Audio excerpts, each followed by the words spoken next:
Bien, unas hermosas palabras que se encuentran en el libro de Hebreos, su capítulo 7, versículo 11, y que a la vez les invito a cualquier hermano, amigo.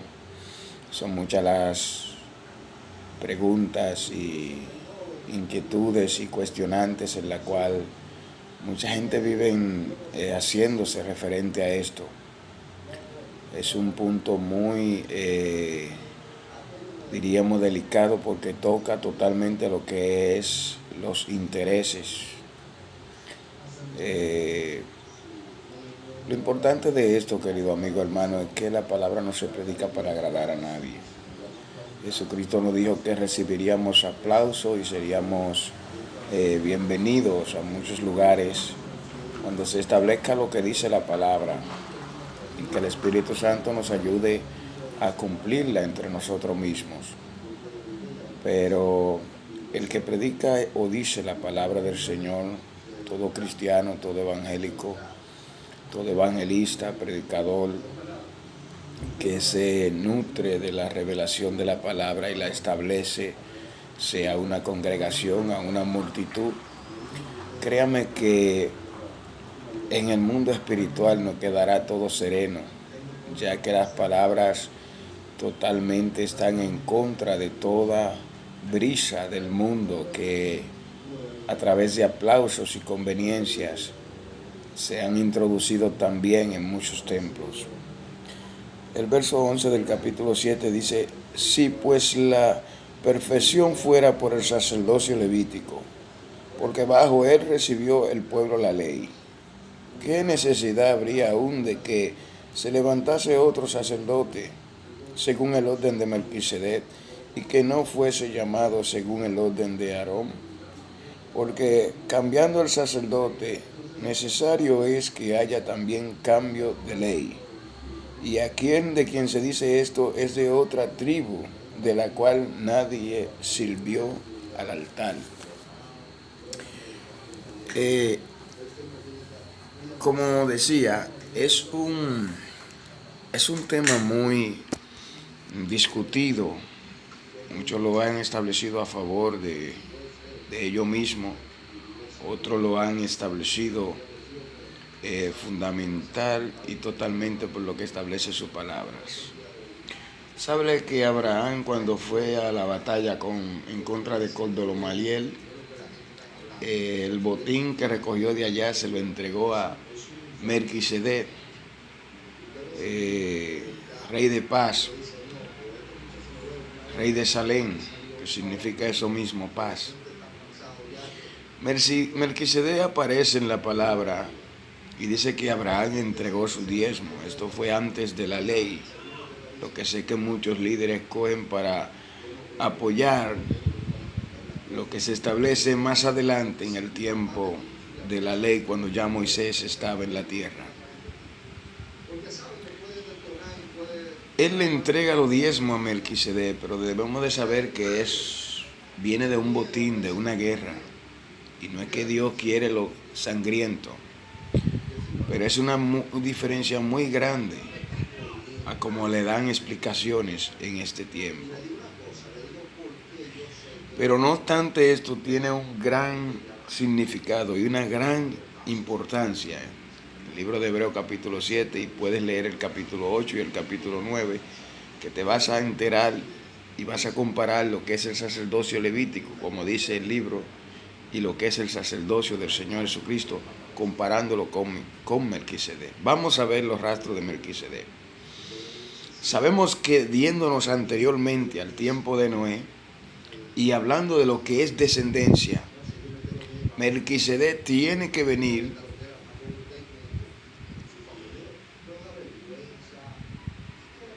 de la descendencia primeramente de Set, quien fue que suplantó a Abel.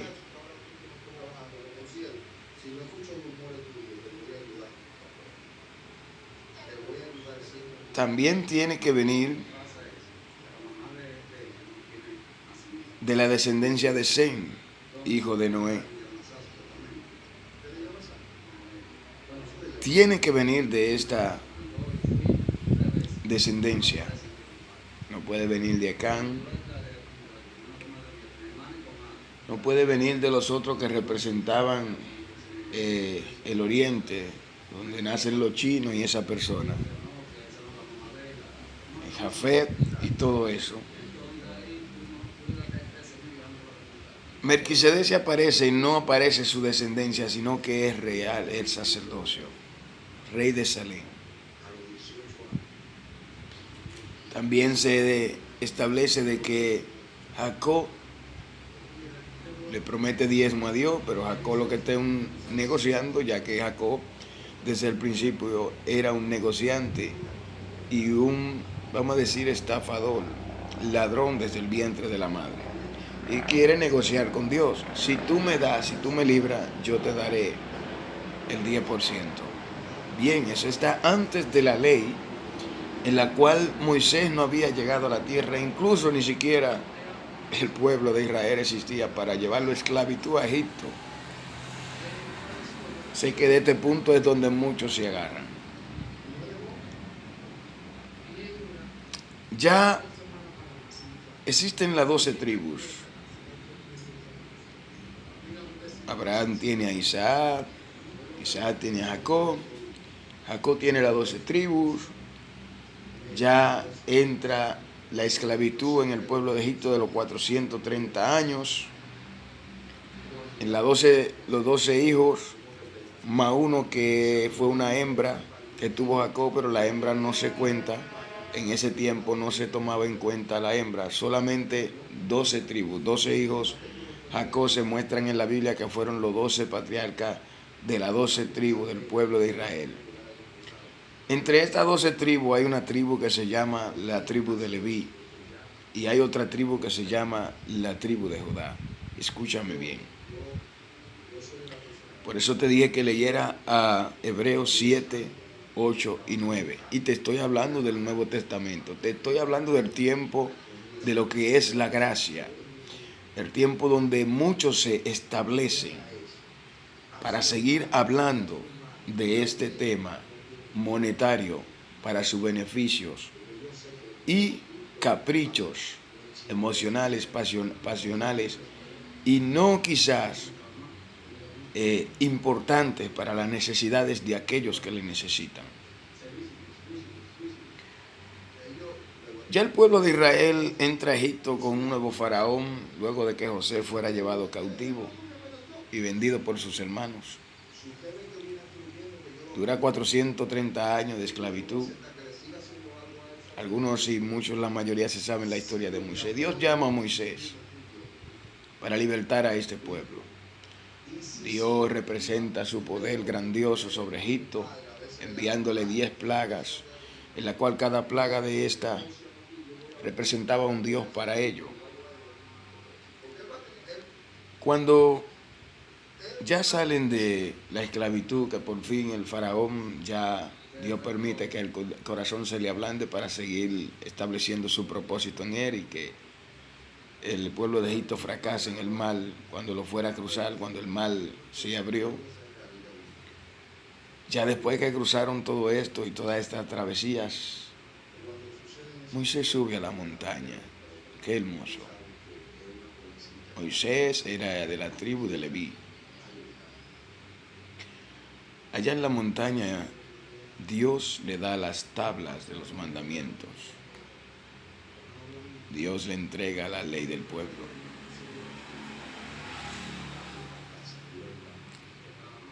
Cuando ya el pueblo tiene 40 días que no ve a Moisés, ya diríamos, ya tiene algunos 30 o 29 días que no ve a Moisés. Todos entendemos por la palabra, de acorde a la historia, que Aarón sabía, Moisés era arquitecto, pero Aarón sabía tallar, porque él tenía que fabricar los dioses de Egipto. El pueblo le pide a Aarón que le construya dioses que vayan delante de ellos, porque no saben ni de Dios ni de este Moisés que lo sacó de Egipto. Aarón le hizo caso, y no tan solo le hizo caso, sino para defender su vida tuvo que hacerlo, porque si no ya era el pueblo estaba en rebeldía, era un pueblo rebelde. La palabra lo establece a través de los profetas, incluso el mismo profeta Ezequiel, Dios se lo dice. Este es un tema que pocas veces se establece, y más cuando ya tú tienes una función de que a veces vas a predicar a iglesias y sabes que muchas de ellas no se establecen esos temas porque son un poco chocantes a, a las funciones de los líderes. Pero aquí no estamos para que los líderes se sientan bien, aquí estamos para establecernos la palabra a todos nosotros. El que es de Dios, palabra de Dios se escuchará, la amará y la guardará. Jesucristo dijo, si me amáis, no se quedará en nada así. Él dijo, si ustedes me aman, guardarán mis mandamientos. Cuando ya el pueblo se desenfrena, el Señor termina de hablar con Moisés. En el pueblo se escuchan alaridos, pero eran alaridos de orgía, de transgresión, de desobediencia, de todo lo contrario a la obediencia de nuestro Dios. Dios está hablando con Moisés y prontamente termina, le dice, ahora ve que tu pueblo prontamente se ha apartado de lo que ha aprendido al salir de la tierra de Egipto. Se le olvidó todo, se le olvidaron los milagros, se le olvidó que abrieron el mar, se le olvidó todo. Pronto se han apartado. Cuando Moisés desciende, se airó, agarró la tabla y la tiró sobre el becerro. Pero antes de esto, se formó una división de todo lo que querían a Dios o lo que no lo querían. Esta tribu llamada Leví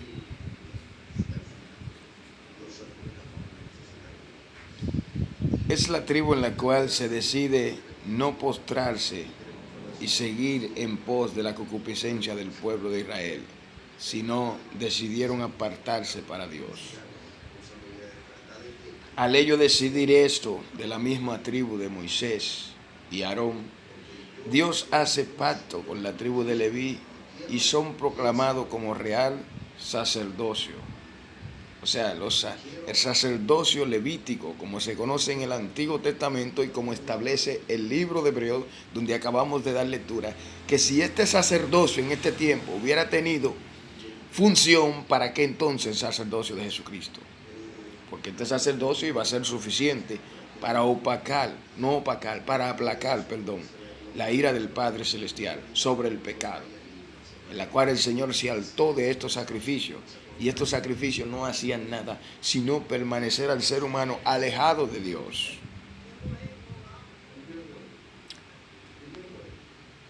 En este pacto que Dios hace con los levitas, Dios le promete que Él mismo sería su herencia,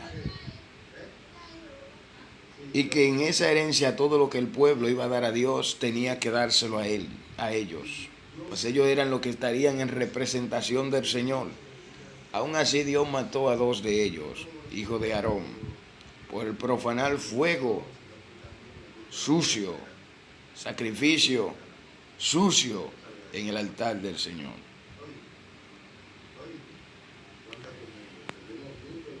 La palabra relata en uno de los versículos más utilizados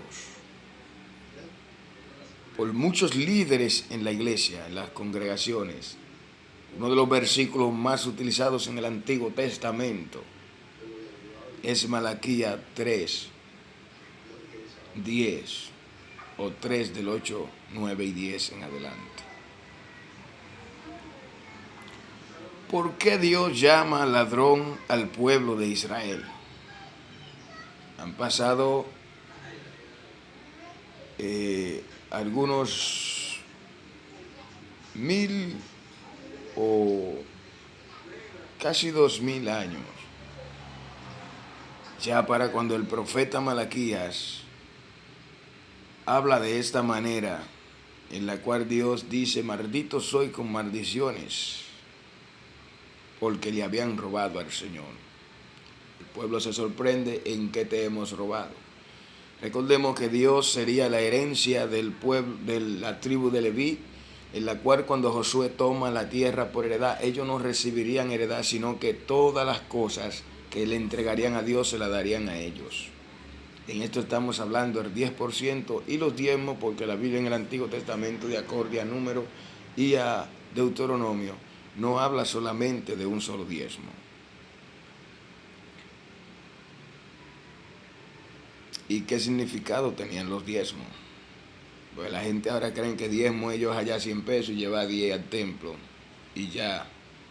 Pues si nos vamos a hablar de diezmo, tienen que ser todo completo.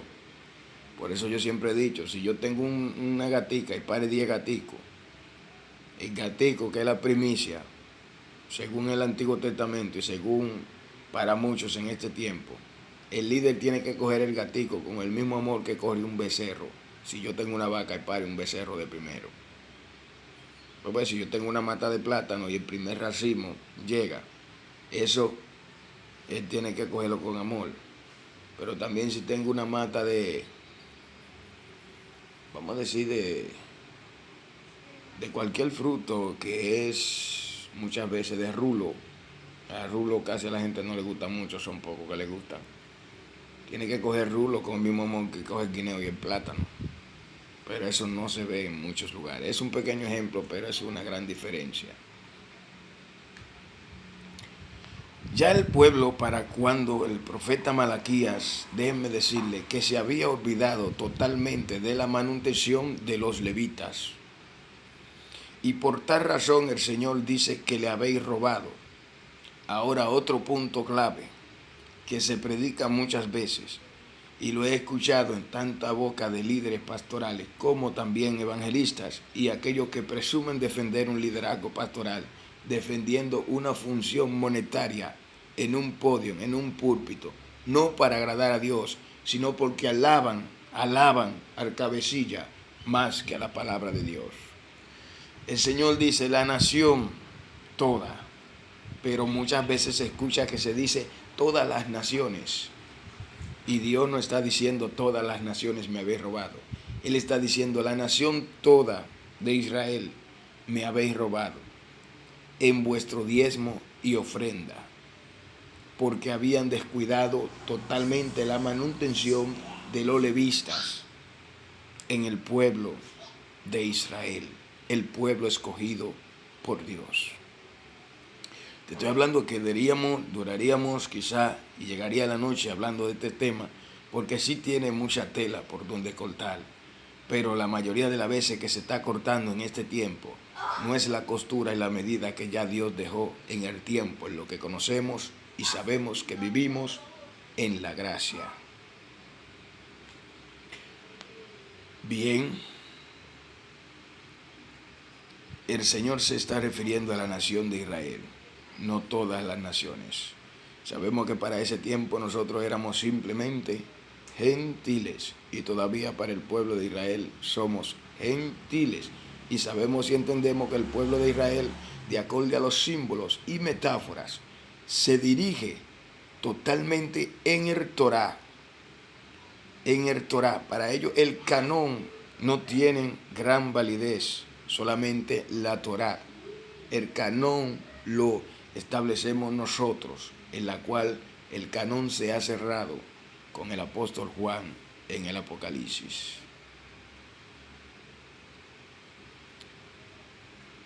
Y ahí estamos en tiempo de la ley. Recordemos que Dios le entrega a Moisés 613 leyes, 613 leyes. En esas 613 leyes está la ley del diezmo. Quiero que me vayan escuchando bien. En esas 613 leyes está la ley del diezmo. Los 10 mandamientos y leyes no son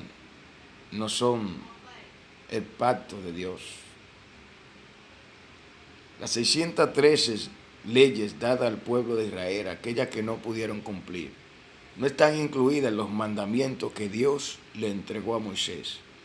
Estos mandamientos que el mismo Señor Jesucristo, caminando en esta tierra, dijo y los redujo a dos, no porque los otros eran menospreciados, sino porque en ellos se completaban todos. Digo, amarás al Señor tu Dios con toda tu alma, con toda tu mente y con todo tu corazón, y luego a tu prójimo como a ti mismo.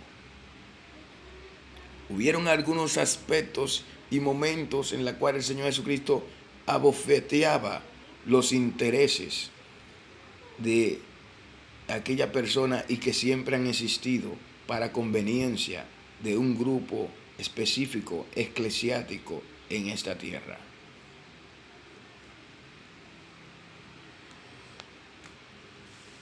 Ya en el tiempo de la gracia, ya que viene el profeta Juan el Bautista, viene el Señor Jesucristo, aunque la gracia siempre ha existido, lo entendemos por la palabra, pero ya cuando viene el tiempo en el cual se restablece el tiempo de la gracia representada en el Señor Jesucristo, de que nuestra salvación no es por ley, es por gracia. Mucha gente dice, entonces Jesucristo vino a abolir la ley. No, Él no vino a abolir, Él vino a cumplir.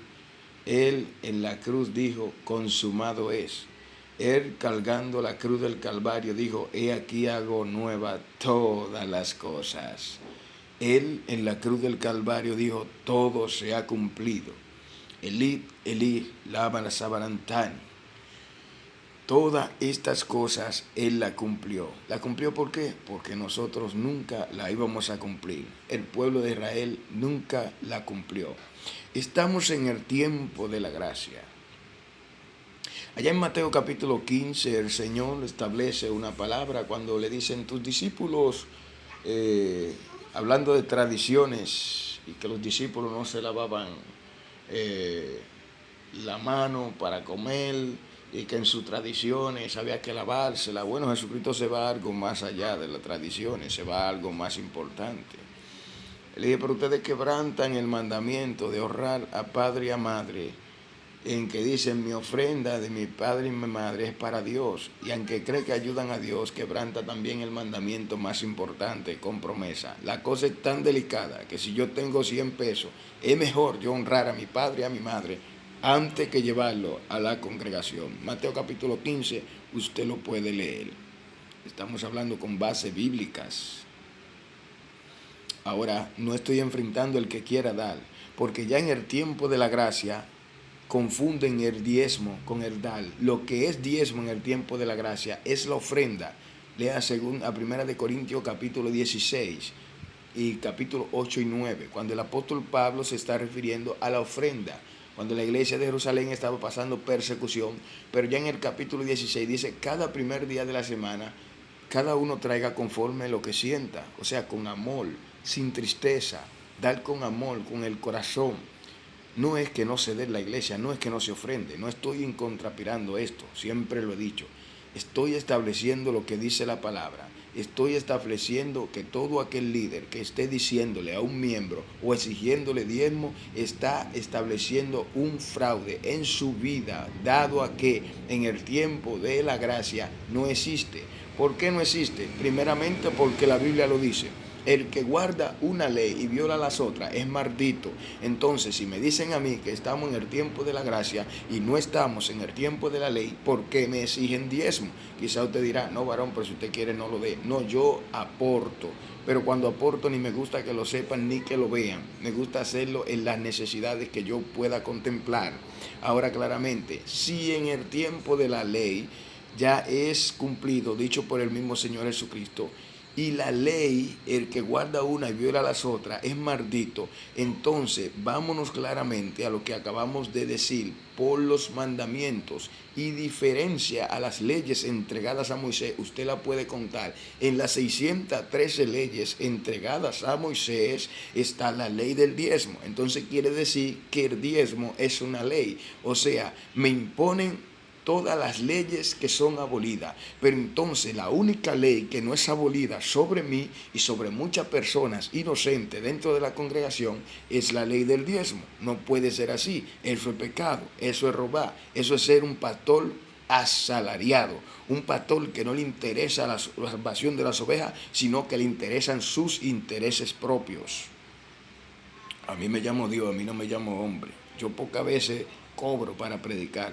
porque me gusta establecer lo que dice la palabra. No soy santo ni perfecto, pero en lo que tiene que ver a la palabra, a mí no me gusta estar en consagración, en hablar para que nadie se sienta bien y tapar lo más importante que es la palabra de Dios.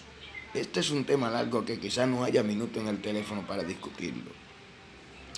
Otro punto en el cual se elige, cuando el apóstol Pedro es elegido a predicar el primer mensaje, estableciéndose en lo que dice el Señor Jesucristo, Mateo capítulo 16, cuando él pregunta quién es el Hijo del Hombre, el único que salta y habla es el apóstol Pedro.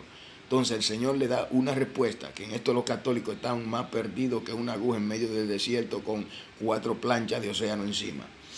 El Señor le dice, tú eres Pedro, Cefa, hijo de Jonás, bienaventurado esto, porque esto no te lo ha revelado ni carne ni sangre, sino mi Padre que está en los cielos. Y sobre ti te digo que edificaré mi iglesia, y la puerta del Hades no prevalecerán contra ella, ni la puerta del Hades o infierno, para que me entiendan mejor. Entonces lo que quiere dejar dicho que Pedro no es que la cabeza de la iglesia, sino que empezaría el primer mensaje, él empezaría a empujar la iglesia como ser humano en esta tierra, y eso lo podemos encontrar en Hechos. Entonces cuando el apóstol Pedro, hay 2 personas que venden su heredad, porque la palabra dice que ellos no eran dueños de nada, sino que todos los repartían entre ellos, cosa que ya no se ha vuelto a ver más nunca, porque la iglesia apostólica no se sabe dónde se quedó. Entonces claramente había un personaje llamado Ananías y Zafira que vendieron su heredad, pero mintieron. ¿Qué dijo el apóstol Pedro? El apóstol Pedro no dijo, como muchos predican, escuchen bien, como muchos predican, hablando disparate en el pudio, y que la gente se quede traumada sin saber lo que están escuchando. El apóstol Pedro no le dijo, no, ustedes Dios los va a matar porque ustedes se robaron el diezmo. No, el apóstol Pedro le dijo, eso era suyo, ustedes podían hacer lo que ustedes quisieran, pero por haberle mentido al Espíritu Santo, mi alma alaba la gloria de Dios. Por eso fue que el Señor lo mató, porque le mintieron, porque el mismo apóstol Pedro, aún lleno del Espíritu Santo, le dijo, eso era suyo, ustedes podían hacer lo que ustedes quisieran y no le iba a pasar nada, pero por cuanto le mintieron al Espíritu Santo, murieron. Ese es otro punto de Ananías y Zafira, que he escuchado bastantes veces la ironía dentro de los templos, predicando de que Dios lo mató porque se robaron el diezmo. ¿Pero cuál diezmo? El diezmo es una ley, estamos en tiempo de la gracia. Gálatas, lee el libro de Gálatas, escrito por el apóstol Pablo, a ver cómo él define lo que es la gracia y lo que es la ley. Parece que muchos no saben qué es lo que era la ley, qué es lo que es la gracia. Por eso Hebreos capítulo 7, 8 y 9, vaya, identifique qué es lo que es la gracia y qué es lo que es la ley, qué es lo que es el Señor Jesucristo. Ahora, ¿por qué representa al Señor Jesucristo ya en el Nuevo Testamento y pone de ejemplo a este hombre llamado Melquisedec, la cual Abraham del botín, cuando fue a la guerra a pelear contra Cordomaliel, vino y se le entregó a Abraham? Primeramente, el sacerdocio, como te dije al principio, Dios lo elige de la tribu de Leví. Pero ¿qué está pasando? Había una tribu llamada Judá. La tribu de Judá, Moisés, a través de Josué, la ponían al frente de la batalla para pelear. La tribu de Judá significa alabanza. Y la tribu de Judá era quien iba al frente de la batalla. No tenía que ver con sacerdocio levítico, no tenía que ver con nada de esos rudimentos y esos sacrificios. Lo de ellos era pelear y estar al frente. Ahora, ¿qué está pasando? Por eso pone de ejemplo a Jesucristo con Melquisedec. Cuando Melquisedec aparece, no se sabe de dónde viene, quiénes son su padre, su descendencia. Así aparece Jesucristo. Jesucristo no viene del sacerdocio levítico. Y alma alaba la gloria de Dios. Jesucristo viene del sacerdocio.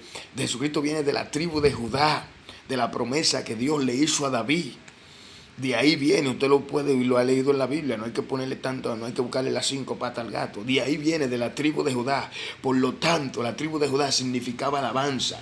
Para seguir la normativa de que hoy un pastor pudiera exigirme diezmo, primeramente tenía que ser levita, y usted dominicano. Entonces Jesucristo tenía que seguir el mismo orden del sacerdocio levítico. Por lo tanto, Jesucristo no siguió así. Jesucristo viene del de la tribu de Judá.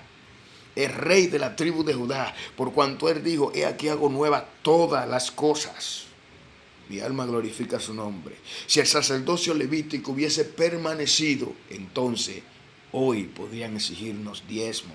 Pero dice el apóstol Pedro, nosotros somos real sacerdocio, nación santa, pueblo adquirido por Dios. O sea, usted, querido hermano, hay que diezmarle. Cuando usted se para, el que ministra del altar, el que viva del altar, si usted se congrega en una congregación y ese día le tocó el mensaje, a usted le toca la ofrenda, pero a usted no se la van a dar. Se la van a dar a otro que viene de lejos, porque ya tienen eso de rutina y religiosidad, que al que le ofrendan es aquel que viene de lejos, que no se sabe en qué está y con quién está hablando y qué está haciendo, y a ese le dan la ofrenda, mientras usted habla de la misma palabra. Porque cuando usted se para en el altar y abre en el podio en la Biblia, usted va a hablar de un Dios mixto, usted va a hablar del mismo Dios que va a hablar aquel que viene de allá.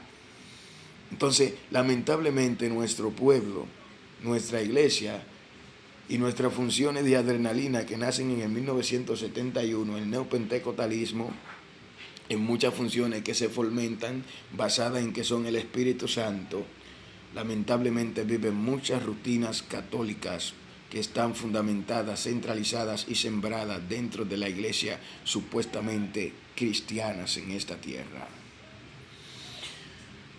Es un tema largo, pero herdar no está prohibido en la Biblia.